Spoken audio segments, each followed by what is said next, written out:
화면이 천천히 밝아지며 문이 열리는 소리가 들립니다. 여행 가방을 끌고 집 앞에 선 한 할머니의 뒷모습이 보입니다. 열쇠로 문을 여는 소리, 그리고 짐을 끌고 들어서는 발소리. 거실을 둘러보는 할머니의 표정이 점점 굳어집니다. 낯선 가구들, 낯선 물건들이 가득합니다. 누구세요? 여긴 내 집인데요. 젊은 여자의 날카로운 목소리가 거실을 가릅니다. 70평생 살아온 자신의 집에서 쫓겨날 위기에 처한 한 노인의 이야기. 지금부터 시작됩니다. 이 이야기가 마음에 와닿으신다면 구독과 좋아요 부탁드립니다. 마음을 여는 시간, 여러분의 공감과 응원이 큰 힘이 됩니다. 아침 햇살이 작은 아파트 거실을 비춥니다. 70이 넘은 박순자 할머니는 오늘도 어김없이 새벽 5시에 눈을 뜹니다. 평생을 이 시간에 일어나 살아왔습니다. 주름진 손으로 천천히 이불을 개고 작은 부엌으로 향합니다. 냉장고 문을 열자 텅 빈 선반이 보입니다. 어제 며느리가 가져간 반찬통들이 아직 돌아오지 않았습니다. 순자 할머니는 작은 한숨을 쉬며 냉장고 문을 닫습니다. 이 집은 40년 전 남편과 함께 처음 장만한 보금자리입니다. 25평 작은 아파트지만 여기서 아들을 키우고 남편을 먼저 보내고 홀로 20년을 더 살아왔습니다.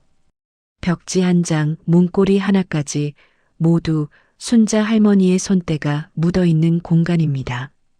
창밖을 바라보며 차 한 잔을 마시는 할머니의 얼굴에 쓸쓸함이 스칩니다. 초인종 소리가 울립니다. 오전 9시 며느리 김미영이 찾아왔습니다. 순자 할머니는 얼른 문을 열어줍니다. 며느리는 환한 미소를 지으며 과일 바구니를 내밉니다. 어머니, 안녕하세요. 그래, 왔구나. 들어와. 거실 소파에 나란히 앉은 시어머니와 며느리. 미영은 과일을 깎으며 말을 꺼냅니다. 어머니, 요즘 많이 외로우시죠? 괜찮아. 늙으면 다 그런 거지. 순자 할머니의 목소리에 체념이 묻어납니다. 며느리는 더욱 다정한 목소리로 이어갑니다. 제가 좋은 생각이 있어요. 어머니, 제주도 여행 한번 다녀오시는 거 어때요? 여행? 내가 무슨 여행을? 아니에요, 어머니. 요즘은 시니어 여행 프로그램이 잘 되어 있어요. 같은 또래분들이랑 함께 가시면 외롭지도 않으시고 좋은 추억도 만드실 수 있어요. 순자 할머니는 고개를 가로젓습니다. 하지만 며느리는 포기하지 않습니다. 핸드폰을 꺼내 여행 사진들을 보여줍니다. 아름다운 바다, 웃고 있는 할머니들의 모습. 제가 이미 알아봤어요. 일주일 코스인데 숙소도 좋고 식사도 다 제공돼요. 비용은 저희가 다 낼게요. 어머니께서 평생 고생만 하셨잖아요. 이제는 좀 쉬시고 즐기셔야죠. 며느리의 눈빛이 간절합니다. 순자 할머니는 마음이 조금씩 흔들립니다. 정말 괜찮겠니? 물론이죠. 제가 다 준비해 드릴게요. 어머니는 편하게 다녀오시기만 하시면 돼요. 며느리의 극진한 배려에 순자 할머니는 결국 고개를 끄덕입니다. 그렇게 70평생 처음으로 혼자 떠나는 여행이 결정됩니다. 일주일 후 공항으로 가는 차 안. 순자 할머니는 새로 산 여행 가방을 꼭 붙잡고 있습니다. 조수석에 앉은 며느리가 뒤를 돌아봅니다. 어머니, 집 걱정은 하나도 하지 마세요. 제가 자주 와서 환기도 시키고 청소도 해놓을게요. 고맙구나, 미영아. 열쇠는 제가 갖고 있을게요. 혹시 모를 일에 대비해서요. 순자 할머니는 가방에서 집 열쇠를 꺼내 며느리에게 건넵니다. 미영은 열쇠를 받아 조심스럽게 자신의 가방에 넣습니다. 그녀의 입꼬리가 살짝 올라갑니다. 공항에 도착하고 순자 할머니는 여행 가이드를 만납니다. 같은 연배의 할머니 할아버지들이 모여 있습니다. 며느리는 할머니를 인솔자에게 부탁하고 손을 흔들며 돌아갑니다. 어머니, 좋은 시간 보내세요. 연락 자주 드릴게요. 비행기가 이륙합니다. 창밖으로 점점 작아지는 서울의 모습. 순자 할머니는 설렘과 불안이 교차하는 복잡한 마음으로 구름 위를 날아갑니다. 제주도의 푸른 바다가 펼쳐집니다. 순자 할머니는 동년배 여행객들과 함께 해변을 걷고 맛있는 음식을 먹고 사진을 찍습니다. 처음에는 어색했지만 점점 마음이 편안해집니다. 며느리에게서 문자가 옵니다. 어머니, 잘 계시죠? 집은 제가 잘 관리하고 있으니 걱정 마세요. 순자 할머니는 안심하며 답장을 보냅니다. 사흘째 되는 날 저녁, 식당에서 저녁을 먹던 순자 할머니는 옆자리 할머니와 이야기를 나눕니다. 저는 혼자 사는데 이렇게 여행 오니까 정말 좋네요. 맞아요. 저도 혼자인데 며느리가 권해서 왔어요. 두 할머니는 금세 친해집니다. 서로의 삶을 나누고 외로움을 달래줍니다. 순자 할머니는 오랜만에 마음이 따뜻해지는 것을 느낍니다. 나흘째 순자 할머니는 며느리에게 전화를 겁니다. 하지만 전화는 받지 않습니다. 한 번, 두 번, 세 번. 계속 연결이 되지 않습니다. 이상하다는 생각이 들지만 바쁜가 보다 하고 넘어갑니다. 닷새째, 여전히 며느리에게 연락이 닿지 않습니다. 순자 할머니는 점점 불안해집니다. 가슴 한편이 답답하고 집 생각이 간절해집니다. 그날 밤 잠을 설칩니다. 드디어 여행 마지막 날. 순자 할머니는 서둘러 짐을 챙깁니다. 다른 여행객들은 아쉬워하며 작별 인사를 나눕니다. 할머니, 연락처 주고받아요. 네, 그러죠. 하지만 순자 할머니의 마음은 이미 집으로 향해 있습니다. 며느리는 여전히 전화를 받지 않습니다. 비행기에서 내려 택시를 탑니다. 집으로 가는 길, 순자 할머니의 가슴은 빠르게 뜁니다. 왠지 모를 불길한 예감이 엄습합니다. 아파트 단지에 도착합니다. 익숙한 풍경이지만 뭔가 낯설게 느껴집니다. 엘리베이터를 타고 12층으로 올라갑니다. 복도를 걸어 자신의 집 앞에 섭니다. 가방에서 여분 열쇠를 꺼냅니다. 며느리에게 준 열쇠 외에 숨겨둔 예비 열쇠입니다. 손이 떨립니다. 열쇠를 문에 꽂고 돌립니다. 찰칵! 문이 열립니다. 순자 할머니는 조심스럽게 안으로 들어섭니다. 현관에 낯선 신발들이 놓여 있습니다. 남자 구두, 여자 하이힐. 자신의 신발장이 사라지고 새 신발장이 그 자리를 차지하고 있습니다. 심장이 쿵쾅거립니다. 거실로 들어서는 순간 순자 할머니는 그 자리에 얼어붙습니다. 소파가 바뀌어 있습니다. 텔레비전도 식탁도 커튼도 모두 다릅니다. 벽에 걸려있던 가족 사진들은 사라지고 낯선 그림들이 걸려 있습니다. 27인치였던 TV는 65인치 대형으로 바뀌었고 할머니가 아끼던 화분들은 어디에도 보이지 않습니다. 부엌에서 누군가 나옵니다. 30대 초반으로 보이는 젊은 여자입니다. 여자는 순자 할머니를 보고 깜짝 놀라 소리칩니다. 누구세요? 여긴 내 집인데요. 순자 할머니는 말문이 막힙니다. 입술이 바르르 떨립니다. 저기요. 여기가 제 집입니다. 뭐라고요? 무슨 소리예요? 우리가 이 집 산 지 벌써 일주일이 넘었어요. 여자의 남편으로 보이는 남자도 나옵니다. 그는 경계하는 눈빛으로 순자 할머니를 봅니다. 여보, 이분 누구야? 모르겠어요. 자기 집이래요. 순자 할머니의 머릿속이 하얘집니다. 다리에 힘이 풀려 비틀거립니다. 집을 샀다고? 일주일? 자신이 여행 간 사이에 무슨 일이 벌어진 걸까?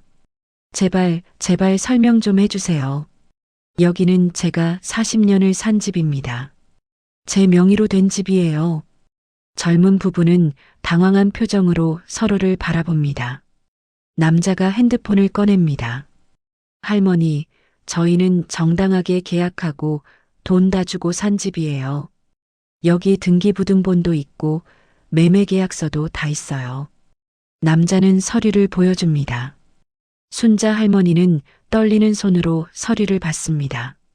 눈이 침침해 잘 보이지 않지만 자신의 집 주소가 또렷이 보입니다. 그리고 판매자 란에는 김미영, 며느리의 이름이 적혀 있습니다. 순자 할머니의 눈앞이 캄캄해집니다. 숨이 막힙니다. 가슴을 움켜쥐며 그 자리에 주저앉습니다. 할머니, 괜찮으세요? 젊은 부부가 놀라 다가옵니다. 여자가 물을 가져오고 남자는 구급차를 부르려 합니다. 괜찮아요. 잠깐만요. 순자 할머니는 간신히 정신을 차립니다. 떨리는 손으로 핸드폰을 꺼내 며느리에게 전화를 겁니다. 이번에는 연결됩니다. 목소리가 나옵니다. 어머니, 잘 다녀오셨어요? 목소리는 밝지만 그 안에 차가움이 숨어 있습니다. 미영아, 지금 우리 집에 무슨 일이 있는 거니? 낯선 사람들이 여기 산다고 하는데. 전화기 너머로 한숨소리가 들립니다. 어머니, 죄송해요. 하지만 어쩔 수 없었어요. 어머니 명의로 된 집이지만 사실 그 집은 저희 돈으로 산 거잖아요. 순자 할머니는 귀를 의심합니다. 무슨 소리야? 그 집은 내 아버지랑 내가 평생 모은 돈으로. 그게 20년 전 얘기죠. 어머니, 리모델링 비용, 보일러 교체 비용, 도배장판 비용, 그거 누가 다 냈어요?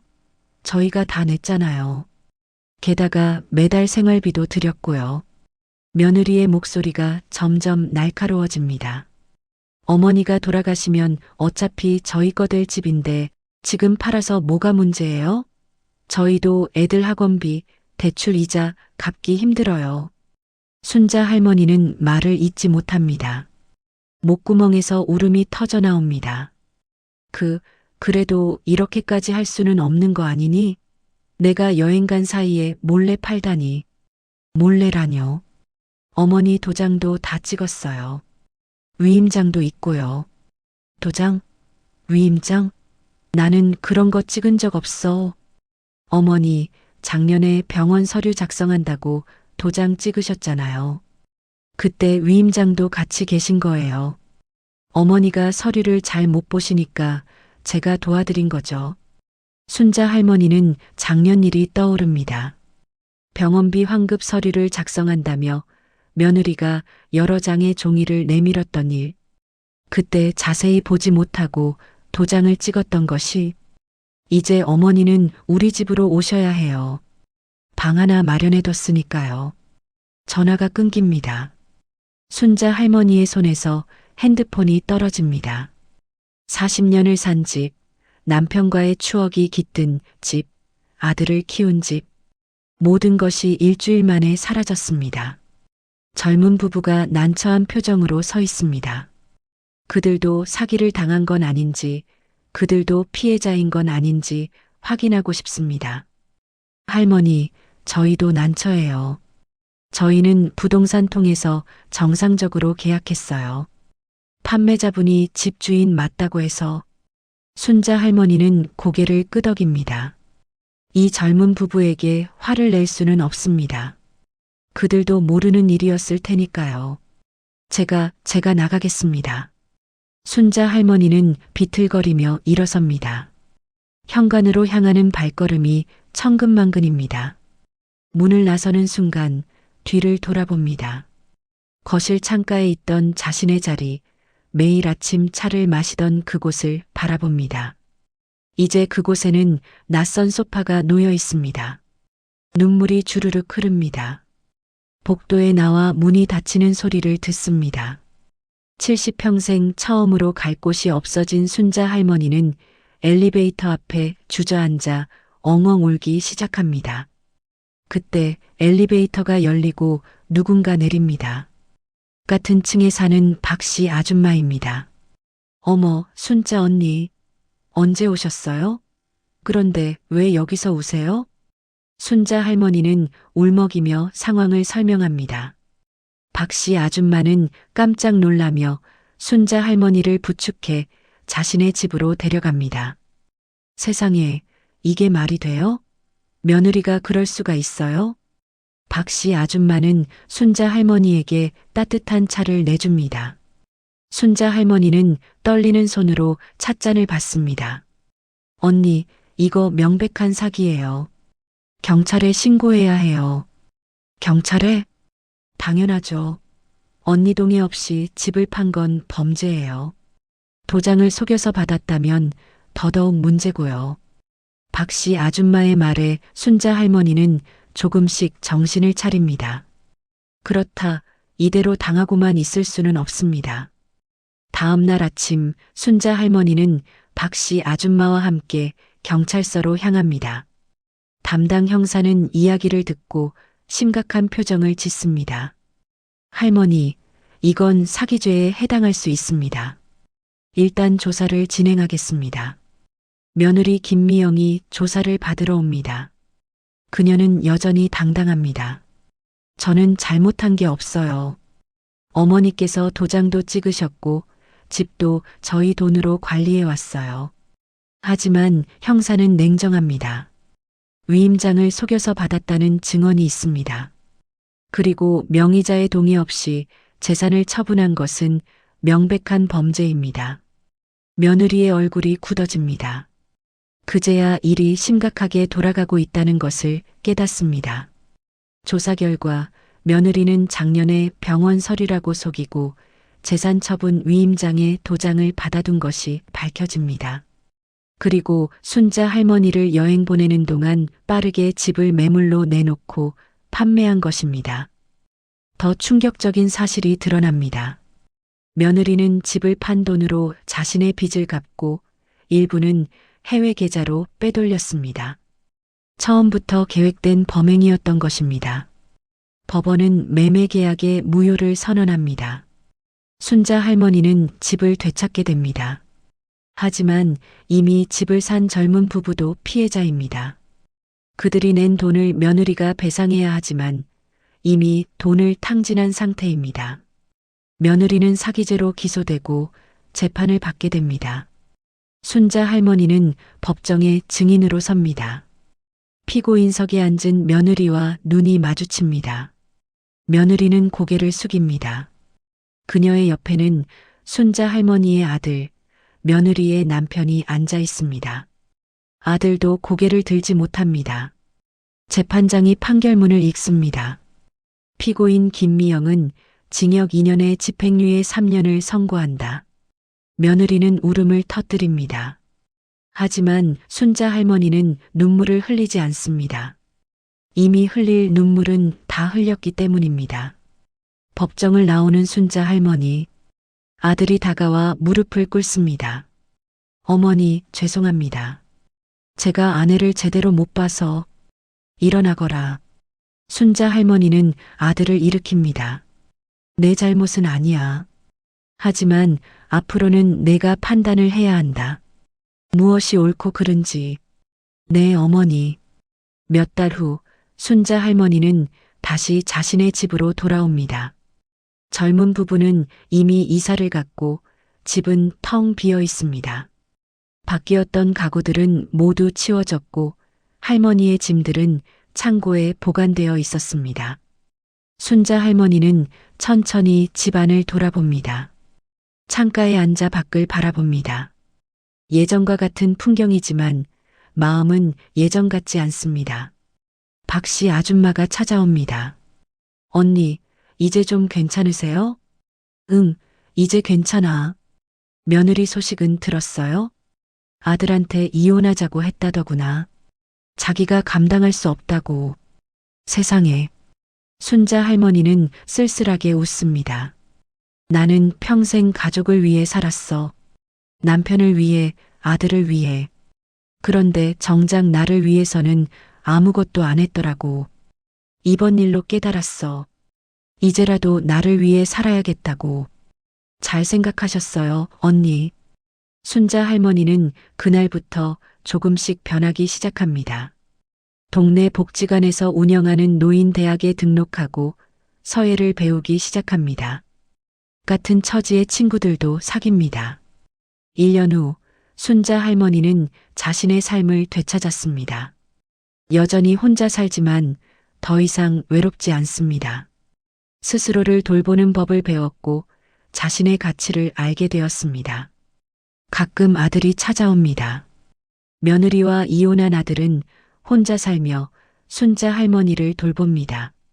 하지만 순자 할머니는 아들에게도 의지하지 않습니다. 서로 존중하며 적당한 거리를 유지합니다. 어느 가을날 저녁, 순자 할머니는 창가에 앉아 일기를 씁니다. 오늘은 날씨가 참 좋았다. 복지관에서 친구들과 등산을 다녀왔다. 힘들었지만 정상에서 본 풍경은 아름다웠다. 70이 넘어 이런 경험을 하게 될 줄은 몰랐다. 그 일이 있었기에 지금의 내가 있는 것 같다. 아프지만 감사하다. 일기장을 덮고 창밖을 바라보는 순자 할머니의 얼굴에 평온함이 깃듭니다. 석양이 거실을 붉게 물들입니다. 때로는 가장 가까운 사람에게서 가장 큰 배신을 경험하기도 합니다. 하지만 그 아픔 속에서도 우리는 다시 일어설 수 있습니다. 순자 할머니는 집을 잃었지만 자신을 찾았습니다. 가족을 위해서만 살았던 삶에서 벗어나 자신을 위한 삶을 시작했습니다. 우리 모두는 존중받을 가치가 있습니다. 나이가 들었다고 약하다고 해서 함부로 대해도 되는 사람은 없습니다. 이 이야기가 여러분에게 작은 위로가 되었기를 바랍니다.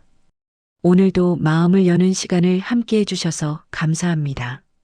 구독과 좋아요, 댓글로 여러분의 생각을 나눠주세요. 다음에도 더 좋은 이야기로 찾아뵙겠습니다.